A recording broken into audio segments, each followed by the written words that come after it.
بسم اللہ الرحمن الرحیم. ویورز، آپ دیکھ رہے ہیں M J B T V اور میں صدیق ساجد. جو موجودہ صورتحال ہے، ہر روز عمران خان کی جانب سے جو یو ٹرنز دیے جاتے ہیں، بیانات تبدیل کی، یہ کوئی نئی کہانی نہیں ہے کیونکہ ان کا یہ وتیرہ ہے. اب وہ کہتے ہیں کہ جی یہ سائفر، یہ سازش ماضی کا حصہ بن گیا، میں امریکہ سے بڑے اچھے تعلقات چاہتا ہوں. پھر آرمی چیف کی تقرری، معاشی صورتحال، ان تمام ایشوز پر بات کرنے کے لیے ایک مرتبہ پھر ہمارے ساتھ موجود ہیں محسن جمیل بیگ صاحب، سینئر تجزیہ نگار، صحافی. بہت شکریہ سر آپ کے وقت دینے کا.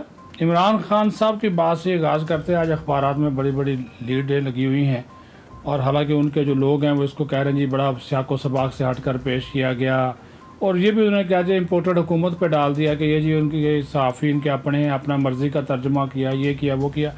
وہ کہتے ہیں جی میں دستبردار ہو گئے ہیں. جو وہ ایک بیانیہ تھا، سازشی بیانیہ تھا، اس سے وہ دستبردار ہو گئے ہیں، اور وہ کہتے ہیں جی میں بڑے اچھے تعلقات، خوشگوار تعلقات چاہتا ہوں امریکہ کے ساتھ. کیا کہیں گے اس کے اوپر؟ بہت شکریہ صدیق صاحب. بیسیکلی جب آپ جھوٹا بیانیہ دیں، جھوٹ بولیں روز آ کے ٹیلی ویژن کے اوپر، اور مسلسل غلط بیانی سے کام لیں، تو آپ کو معافی بھی مانگنی پڑے گی، آپ کو ریوزٹ بھی کرنے پڑیں گے اپنے جھوٹ کے اوپر. اور آپ نے جو بیانیہ بنایا وہ اس طریقے سے پٹا، انٹرنیشنلی بھی اور لوکلی بھی. تو ایسی صورت میں آپ کو سمجھنا تو پڑے گا کہ وہ آپ کا بیانیہ آپ کے کام نہیں آئے گا جھوٹ کا.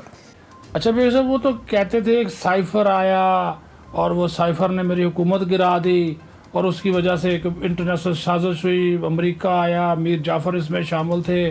اب یکدم پوری تبدیلی کہ میں امریکہ کے ساتھ دوستی چاہتا ہوں، غلامی نہیں چاہتا. تو یہ جو ان کا ہے، یہ کس لیے آپ دیکھتے ہیں کہ یہ اس کی ابھی یکدم انہوں نے جو پینترا بدلا ہے، اس کے پیچھے کیا کہانی آپ کو نظر آتی ہے؟ دیکھیں، دوستی تو واقعی برابر پہ ہوتی ہے، لیکن ایسے شخص کی کسی امریکہ کا یہ ایجنٹ تو ہو سکتا ہے لیکن دوستی نہیں ہو سکتی. بیسیکلی انہوں نے لابنگ فرم بھی ہائر کی، اس کو بہت ہینڈسم اماؤنٹ یہ لوگوں کے چندے سے، خیرات کے پیسوں سے دے رہے ہیں، صرف اپنی پی آر کو امریکہ میں بہتر کرنے کے لیے.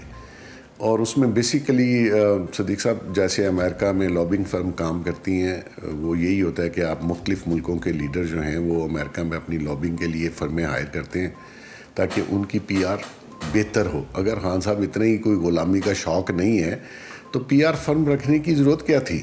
اور وہ جو چندہ اور زکوٰۃ اور کھالوں کے جو پیسے آپ لے کے ان امریکنوں کو ڈالروں میں آپ پے کر رہے ہیں، اس کا کوئی جواز ہے؟ اور دوسری بات یہ ہے کہ یہ جو دھرنا ہے یا سو کالڈ لانگ مارچ ہے، یا جس طریقے سے آپ پروٹیسٹ کر رہے ہیں پورے پنجاب کے اندر اور کے پی کے اندر، اس کے پیسے کون دے رہا ہے؟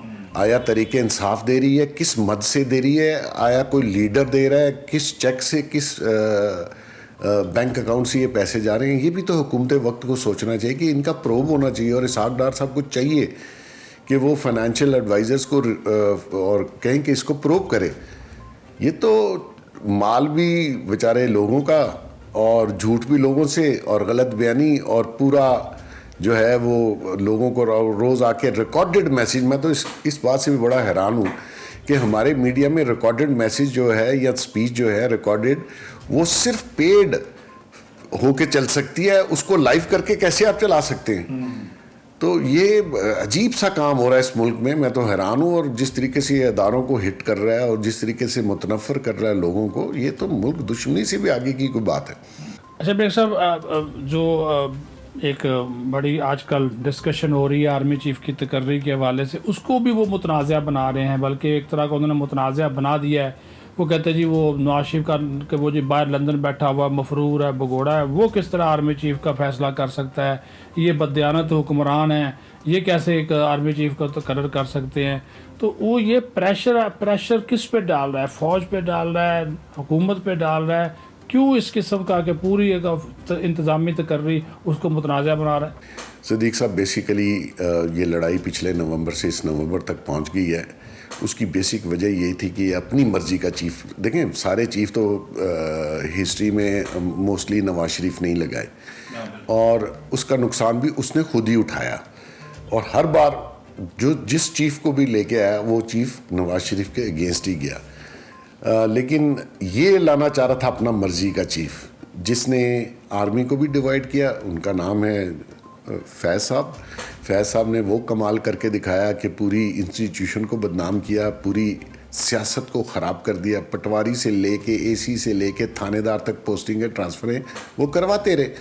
اب اس کو اس قسم کا چیف چاہیے تھا, اور تقریر میں کہتا ہے مجھے تو نہ نیب کا ہیڈ چاہیے نہ آئی جی چاہیے. کیوں نہیں چاہیے آپ کو نیب کا ہیڈ؟ آپ نے یہ جو کام کیا نیب کے ہیڈ کا, وہ خاتون کو پاس رکھ کے اس کی ویڈیو کے اوپر بلیک میل کر کے آپ نے نیب سے کیا نہیں کروایا؟ تو اچھا اس دن بھی اسپیچ میں کہہ رہا تھا مہذب ملکوں میں یہ ہوتا ہے کہ آپ توشہ خانہ کی چیزیں بیچ دیں, آپ گوگی اور پنکی کو فراڈ پہ لگا دیں, بزدار جو تھا وہ میرٹ پہ تھا.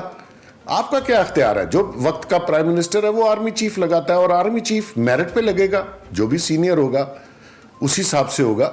تو ان کا یہ باتیں, تو یہ صرف ان کو جو ہے وہ پرابلم ہے ایک نام سے, اور یہ اس کے پیچھے بھی جو ان کا ہینڈلر ہے فیض صاحب, ان کو پرابلم ہے, کیونکہ وہ تو آرمی کو اس طریقے سے لے کے چل رہے تھے جیسے خالہ جی کا گھر ہے. اچھا میرے صاحب یہ بھی فرمائیے گا کہ جو چیزیں وہ ماضی میں کہ جناب سینیارٹی ہو, میرٹ ہو, یہ چیزیں ہوں وہ چیزیں ہوں, اس کے اوپر جو ہے آپ اس کے اوپر کیا کومنٹ کریں گے کہ واقعی ایسا ہونا چاہیے؟ اور دوسرا جو لانگ مارچ ہے اس کا ذرا بتائیے گا کہ لانگ مارچ آپ سمجھتے ہیں کہ اسلام آباد میں پہنچنے میں کامیاب واقعی ہو جائے گا؟ ہر 4 اسٹار جنرل جو ہے وہ سینئر موسٹ اس عہدے کے لیے تیار ہوتا ہے, اس کی ٹریننگ اس قسم کی ہوتی ہے, اس نے ساری زندگی گزاری. ان کا ڈریم ہے کہ جو لائق ترین اور سینئر ترین ہو وہ آرمی کا چیف بنے, اور وہ سنبھال سکتا ہے آرمی کو. اس میں کوئی لائق ترین, مطلب اس کو کیا پتا ہے کہ میرٹ کیا ہوتا ہے؟ اس نے ساری بھرتیاں 4.25 سال میں میرٹ پہ کی تھیں. اس کو تو تکلیف ہے صرف کہ میرا وہ سارا خواب اجڑ گیا, اس کی وائف کے جو جتنے وہ جادو ٹونے تھے وہ سارے مٹی میں ملا دیا اللہ نے. یہ بالکل نہیں ہوگا جی. میں آپ کو بتا دوں ایز منٹ دا آرمی چیف اپوائنٹ کرتے ہیں یہ حکومت, اور نیا آرمی چیف آتا ہے. آپ دیکھ لیجیے پنجاب کی حکومت 1 ویک سروائیو نہیں کر سکے گی, اب بھی نہیں کر سکتی, لیکن انہوں نے سیشن پر ووٹ نہیں کیا کہ وہ جو گورنر صاحب ہیں ان کو ووٹ آف کانفیڈنس کا کہیں پرویز الہی کو. اور یہ جو کچھ کر رہے ہیں حکومت کے زیر سرپرستی, اگر یہ حکومت کے زیر سرپرستی نہ ہو تو آپ نے خالی کرسیاں دیکھی ہیں, آپ نے چند لوگوں کو دیکھا ہے جو روڈ بلاک کر رہے ہیں, جو پرابلم کریٹ کر رہے ہیں, وہ تو ایک ایس ایچ او کی مار ہے. اور خان صاحب بھی ماشاءاللہ ایک ایس ایچ او کی ماری ہیں, انہوں نے وزیر آباد کا تو ایس ایچ او دیکھ ہی لیا ہے.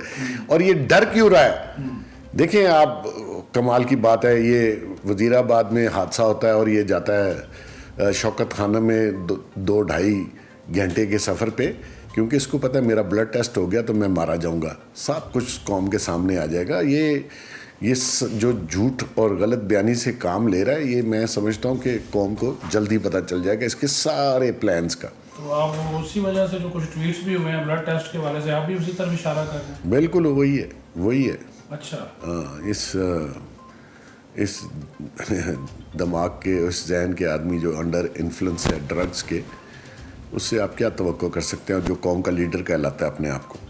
اچھا ایک اور جو چیز ہے کہ جو ان کی جانب سے کہا جا رہا ہے کہ جو معاشی صورتحال ہے آپ کہ وہ اس کے اوپر بھی بڑی تنقید کر رہے ہیں جی, کہ میں جب تھا تو دودھ اور شہد کی نہریں تھیں, ابھی پاکستان عالمی سطح پہ تنہا ہو گیا, معیشت پاکستان کو کوئی پیسے نہیں دے رہا. آپ کیا سمجھتے ہیں کہ کب تک آپ کہ آرمی چیف کی تقرری کے بعد یا سیاسی استحکام آنے کے بعد کوئی معیشت میں بہتری آپ کو نظر آتی ہے؟ عوامی حکومت سعودیوں نے دیکھ لی, جنہوں نے گھڑی دی تحفے میں, اور اس نے وہ جا کے اس کی وائف نے دکانوں پہ پھر کے بولی لگوا کے 3 جگہ اس کی بولی لگوائی اور پھر بیچی. اور اس نے اس دن جرنلسٹوں کو لاہور میں کہا کہ مجھے تو پتہ ہی نہیں تھا گھڑی اتنی قیمتی تھی, بشرا بی بی کو پتہ تھا. وہ خاتون ایسی ہے جس نے 100% اپنا ٹارگٹ اچیو کیا, اور گوگی کے ذریعے اچیو کیا, عثمان بزدار کے ذریعے اچیو کیا. اس نے تو گورننس اور جو کرپشن کی ہے وہ سب کے سامنے ہے. میں تو حیران ہوں کون سے لوگ اس کی بات سنتے ہیں, اور کون سے لوگ ہیں جو اس شخص پہ بلیو کرتے ہیں, جو 4.25 سال گورنمنٹ میں رہا. ایک کام بتا دے, کوئی ایک کام جو اس نے کریڈیبل کیا. اور جہاں تک معیشت کی بات ہے, معیشت کو ڈبو کے تو یہ گیا. اور ہمارے انٹرنیشنل ریلیشن جو خراب کیے ہیں وہ تو الحمدللہ بحال ہو رہے ہیں, اور کافی حد تک بحال ہو گئے ہیں.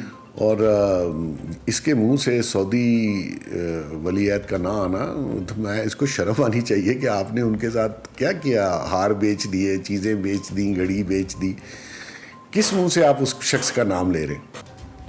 اچھا، ایک تو دو چھوٹے چھوٹے سوال ہیں. ایک تو آپ یہ بتائیے گا، ایک یہ بھی آپ میڈیا میں آنا شروع ہو گیا کہ شہزادہ محمد بن سلمان کے جب گزشتہ دورہ ہوا تھا تو ان کے لیے ایک ایکسرسائز کا سامان خریدا گیا تھا. تو اب چونکہ انہیں دوبارہ آنا تھا، اب جب اس سامان کو تلاش کیا گیا کیونکہ وزیر اعظم ہاؤس میں ہی تھا تو پتہ چلا وہ سامان بھی غائب ہے. ایکسرسائز کا جو سامان، مختلف قسم کے آلات، ڈمبر شمبر جو ہوتے ہیں، وہ بھی سنا غائب ہو گئے. جو شخص چائے کی پیالیاں، برچیں اور وہ جو میٹ ہیں وہ چوری کر لے تو جم کا سامان تو نیچرلی، اگر اس پرنس کا ہے تو نیچرلی قیمتی ہوگا. یہ تو چھوٹا چور ہے. یہ تو میں کہتا ہوں اس کی اوقات پتہ چل گئی 4.25 سال میں. یہ سادہ کمین جو تھا وہ کیا تھا، یہ اقتدار اس کو ملا تو اس کی ساری جو چھپی ہوئی گھنونی عادات تھیں وہ سامنے آ گئی پبلک کے. اچھا بیگ صاحب، چلتے چلتے یہ بھی بتا دیجیے، ایک وہ بھی بڑی کہانی ہے جی کہ آپ کو کوئی پتہ چلا اب تک، کوئی انفارمیشن ملی؟ کیونکہ آپ بھی بڑے باخبر صحافی ہیں. گولیاں کتنی لگی ہیں وزیر، کوئی 10، کوئی 9، کوئی 12، کوئی 13، کوئی 2 یا 4، وہ آپ کو کوئی انفارمیشن کو مصدقہ ملی ہے کہ خان صاحب کو بیسیکلی کتنی گولیاں لگی تھیں جس کی وجہ سے ابھی تک وہ معمہ جو ہے وہ حل ہونے پہ نہیں آ رہا؟ دیکھیں، اس کو گولی لگی نہیں ہے. اچھا سر. اس کو وہ چھو کے گزری ہے. کوئی اس کے جسم میں وہ گولی کوئی ایسی تھی نہیں جس کو نکالا گیا ہوتا اور نکال کے وہ ٹی وی پہ یہ تو وہ اس کو شاید یہ یوتھیے فریم کروا کے رکھ لیتے. گولی تو اس کو چھو کے گزر گئی، لگی نہیں. وہ پلستر چڑھا کے بیٹھے ہوئے ہیں. میں حیران ہوں جی. وہ موچ شوچ ہو سکتی ہے، وہ گولی کے اوپر پلستر اگر کہیں لگتا ہے یا ہسٹری میں کبھی لگا ہے یا کسی ڈاکٹر سے آپ پوچھ لیں، میں تو ڈاکٹر نہیں ہوں. لیکن یہ سارے یوتھیے بہت بڑے ایکٹرز ہیں. وہ کسی کو خراش آئی ہے ناک کے اوپر تو اس نے اتنا بلڈ نکال لیا. خدا کے بندو، یہ کوئی بکرا ذبح کر دیا تھا. تو یہ تو پھر ٹکر کے لوگ ہیں، روتے بھی بڑی جلدی ہیں. تو میں تو ڈرامے باز لوگ ہیں. کوئی میں نہیں سمجھتا اس کو گولی لگی ہے اور گولی اس کے جسم کے اندر تھی اور نکالی گئی ہے. کوئی ایسی چیز نہیں. بہت شکریہ بیگ صاحب آپ کے وقت دینے کا. بیگ صاحب نے جو بات کہی کہ، اور انہوں نے تو بڑے وثوق سے کہا کہ جو ایک تقرری ہونی ہے اس حوالے سے تمام فیصلے ہو چکے ہیں، اور انہوں نے کہا کہ وقت آنے پر اگلے ہفتے، بلکہ انہوں نے کہا کہ اس کی اناؤنسمنٹ جو ہے وہ ہو جائے گی، جبکہ انہوں نے یہ بھی کہا کہ لانگ مارچ اسلام آباد نہیں پہنچے گا. اپنا خیال رکھیں. بہت شکریہ.